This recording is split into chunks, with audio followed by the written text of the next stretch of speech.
Hello, Namaste, Namaskar and Namaskaram. Welcome, Swagat, Swagato and Swagatam to another video of my YouTube channel Chow Chow Bhat Bengali. How are you all today? Today is a normal weekday. ছেলের গরমে ছুটি শুরু হয়ে গেছে, তাই একটু দেরি করে সকালে ওঠা হচ্ছে।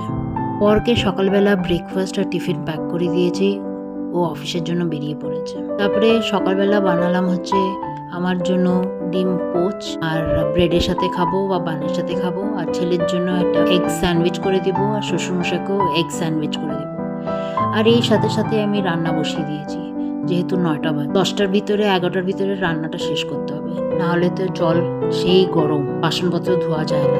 I have started the preparation for lunch as I was making breakfast and giving it to my father-in-law and my son. The water after 11 o'clock is extremely hot. You cannot wash any vessels. You cannot put your hand inside the water. The tap water is extremely hot. So I try to finish cooking as fast as possible.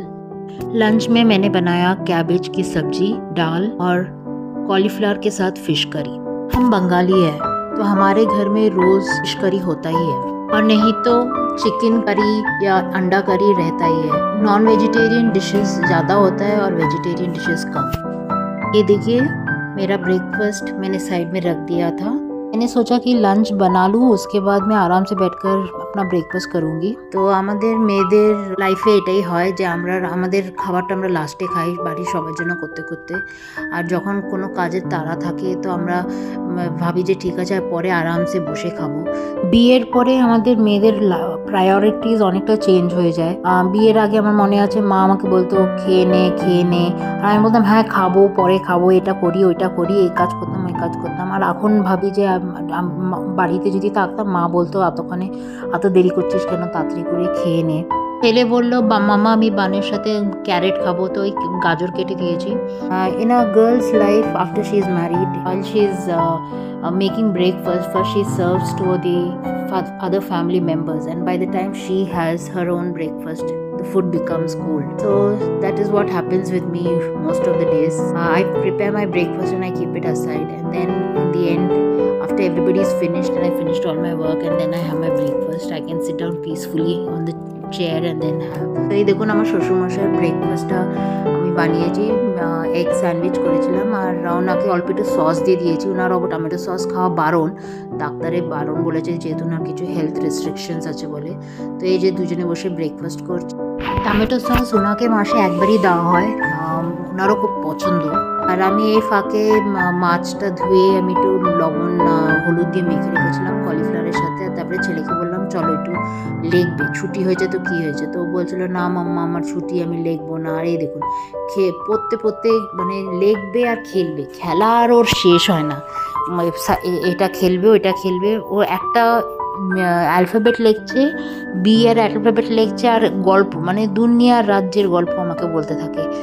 আর আমি বলছি বাবু লেখ লেখ তাড়াতাড়ি লেখ। তারপরেই আমি বললাম যে চল তোর তো আর হবে না লেখা, তুমি তখন ফ্রুটস খাওয়ারও টাইম হয়ে গেছে, তুমি লেখো, আমি এদিকে রান্নাটা মাছের ঝোলটা করে ফেলি। তো এই আমি মাছের ঝোল আমি বানিয়েছি হচ্ছে আমাদের ফুলকপি দিয়ে, আমরা বাঙালিরা যেটা বানাই। I made this simple fish curry which is very famous in Bengal. We Bengalis make it it can be done in a very fast time. And on the other side I've put a fry pan, get my dal also ready.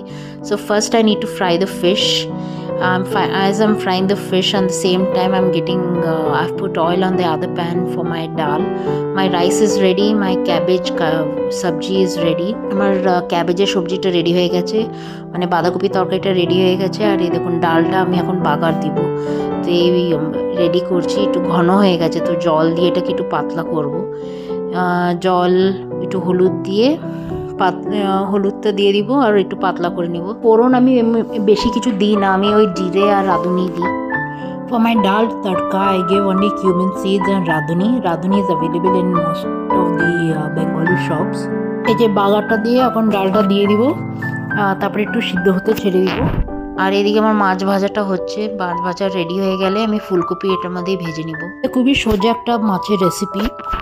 ছোটোবেলায় আমি যখন সবজি খেতে যেতাম না, আমি মাছটা ভালোই খেতাম, তো মা কী করতো সবজিটা মাছের ঝোলের মধ্যেই দিয়ে দিত। মানে সবজিটা ভেজে হয়তো ফুলকপি একদিন দিল বা বেগুন একটা দিল বা অনেক সময় পটল দিত।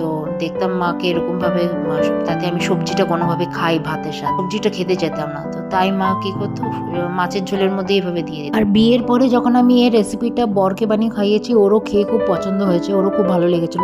বরকে বানিয়ে খাইয়েছি, ওরও খেয়ে খুব পছন্দ হয়েছে, ওরও খুব ভালো লেগেছিল। তো ও বলেছিল একদিন তুমি এটাকে ডিম দিয়ে ট্রাই করো। অবশ্য ডিমের সাথে ফুলকপি দিয়ে খাটে না, টেস্টটা খুবই জঘন্য লাগে খেতে, তো মাছের সাথেই ভালো লাগে খেতে। আর এই দেখুন আমার আদা কিউবস আমি দিয়ে দিলাম। এটার মধ্যে রসুন লাগে না, আদা দিয়েই করা হয়, একদম সিম্পল।